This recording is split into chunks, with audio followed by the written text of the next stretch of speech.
क्योंकि एक साहस सैनिकों में होता है, ये कूट कूट कर भरा होता है। हम आपसे एक बात जानना चाह रहे हैं, ऐसा पल है, ऐसा क्षण है जहां पर शब्द तो कई मायनों में बड़े बड़े शब्द निकलते हैं, जो इंसान इस पर बात कर रहा होता है वो सिर्फ बात ही कर रहा होता है, लेकिन सच्चाई कुछ सामने इस तरह से नजर आती है। लेकिन सवाल है कि संयम, और हम लगातार इस बात को इसलिए भी रिपीट कर रहे हैं कि जो भी लोग इस वक्त टीवी से चिपक कर देख रहे हैं और इस लाइव प्रसारण को देख रहे हैं, उनमें भी एक ज्वाला अंदर से ऐसी जले जो जनरल रावत जला कर गए हैं कि भाई बनो तो कुछ ऐसा बनो जो राष्ट्र के नाम पर हो, राष्ट्र के लिए हो, राष्ट्र तक हो। जनरल बिपिन रावत साहब आज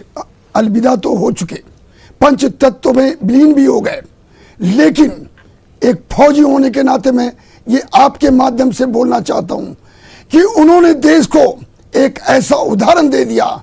जो हमारा भारत, जिसमें युवा वर्ग, फौजी और समाज का हर वर्ग ये महसूस करता है कि जीना हो तो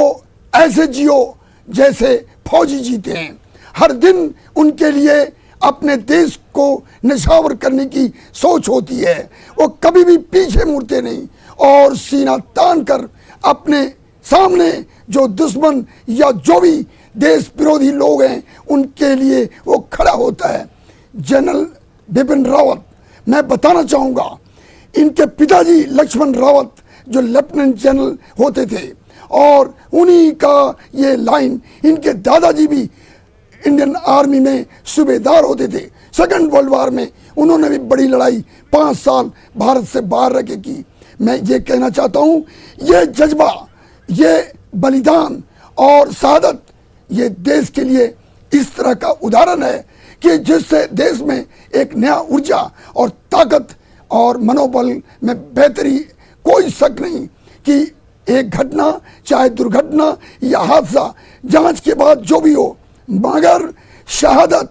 सीडीएस साहब के साथ जितने लोगों का हुआ है, हालांकि फौजियों की ये आदत होती है कि जब वो शपथ लेते हैं तो वो उसी समय अपने आप को देश के प्रति न्यौछावर कर देते हैं। और मैं यकीनन इस बात को कहने में फख्र समझता हूं कि आज इस बलिदान पे हर देशवासी को थोड़ा बहुत दुख जरूर है, लेकिन उसको गर्व है कि हमारा सीडीएस इस दुनिया में एक उदाहरण प्रस्तुत कर दिया जो पूरी दुनिया इसकी लोहा मानेगी, चाहे उरी हो, मामियार हो या बालाकोट हो या गलवान हो। ये सब इन्हीं का रूपरेखा, इन्हीं का एकीकृत थिएटर, और आज देश इसी मार्गदर्शन में और सामरिक मजबूती लाएगा, इसमें कोई शक नहीं। ललन सिंह जी, एक सवाल और भी है, एक जो बातचीत, जो चर्चा चल रही है उसमें यह भी है कि जो बिपिन रावत का अंतिम संस्कार हो रहा है, जो अग्नि प्रज्वलित की गई है, नारे लग रहे हैं,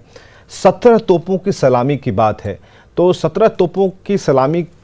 क्यों दी जाती है, क्या है इसके पीछे, क्या प्रोटोकॉल रहता है, इसके बारे में थोड़ा हम जानकारी चाहते हैं। देखिए, 21 तोपें, 17 तोपें और पुरानी विरासत में 8 और 5 की भी पुरानी विरासत रही है, लेकिन ये जो आखिरी सलाम है ये बताता है कि जो हमारे सीडीएस जनरल बिपिन रावत, जिनका आज पंचतत्व में विलीन होना तय था, उनको 17 तोपों का सलामी देकर ये देश बता रहा है कि हम अपने इस वीर को, अपने फौजियों को इतनी बड़ी सम्मान दे रहे हैं जिसके वो हकदार हैं, और 17 तोपों की सलामी ये देश के लिए गर्व की बात है। और मान लेते हैं कि इस जज्बे को अगर 17 से हमारे नवाजे गए हैं तो ये देश और दुनिया में ये बताता है कि देखो, भारत के जो फौज है, फौज की जो ताकत है और जो उसके कमांडर हैं, मैं आपको बताना चाहता हूं कि ये व्यक्ति, जैसा लोग बताते हैं कि सरल थे, लेकिन वर्दी पहनने के बाद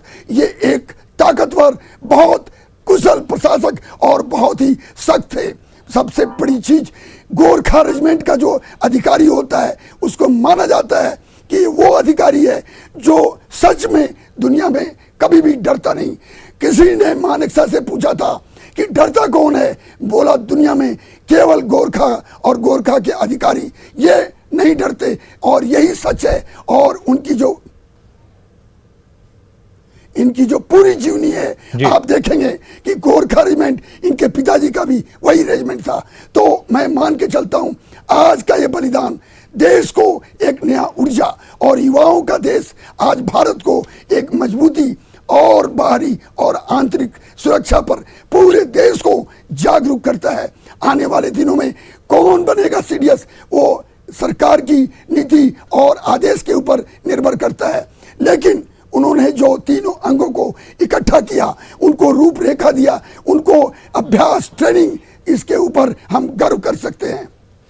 बिल्कुल ललन सिंह जी, विक्रमजीत सिंह जी भी हमारे साथ जुड़े हुए हैं। विक्रमजीत सिंह, आपका स्वागत करना चाहेंगे। अंतिम विदाई जनरल बिपिन रावत को हम लोगों ने दी है और नम आंखों से, लेकिन आज जो एक तस्वीर हमने देखी उनकी बेटियों के चेहरे पर, जो कॉन्फिडेंस, और कह सकते हैं कॉन्फिडेंस से ज़्यादा एक संयम का भाव हमने देखा, ये ऐसे ही पैदा नहीं होता। लोग वहाँ टूट से जाते हैं जिस जगह पर, क्योंकि अपने पिता को मुखाग्नि दे रही हैं। और ठीक है कि वो एक सैनिक की बेटी हैं, लेकिन ये क्या चेंजेस होते हैं कि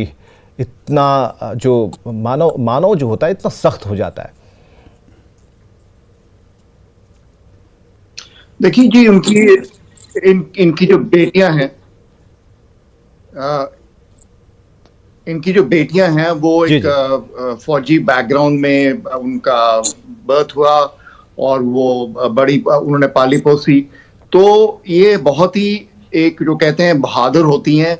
और इनके जो बच्चे होते हैं, इनकी बीवी होती हैं, वो ऐसी ट्रेजेडीज के लिए वो मेंटली और इमोशनली प्रिपेयर्ड रहती हैं कि ये ऐसी ट्रेजेडी हो सकती है। तो आप देखेंगे कि इन्होंने अपने चाहे इनको जितना भी गम हो, इनके दिल में जितनी भी चोट डाली हो, ये एक ब्रेव फेस लेके पब्लिक के सामने आई हैं कि वो किसी हमारे इंडिया में पब्लिक का जो मोराल है, जहाँ वो डाउन ना हो, हमें देखते हुए हमारी जो दशा है वो ठीक नहीं है। तो एक बड़ा ही एक वो इंस्पायरिंग सा ये प्रेजेंट करती हैं अपना फेस कि हम बिल्कुल कायम हैं, और देशवासियों, हमने आगे जो लड़ाई आएंगी उसको हमने बहादुरी से और संतुलन के साथ देखना है। तो ये एक बहुत ही मैंने देखा है कि हमारे फौजियों की जो फैमिलीज होती हैं वो बहुत ही सहनशीलता और करेज के साथ ये ट्रेजेडीज को अपने देश और नेशन के लिए वो फेस करती हैं। विक्रमजीत सिंह, हमारा देश काफ़ी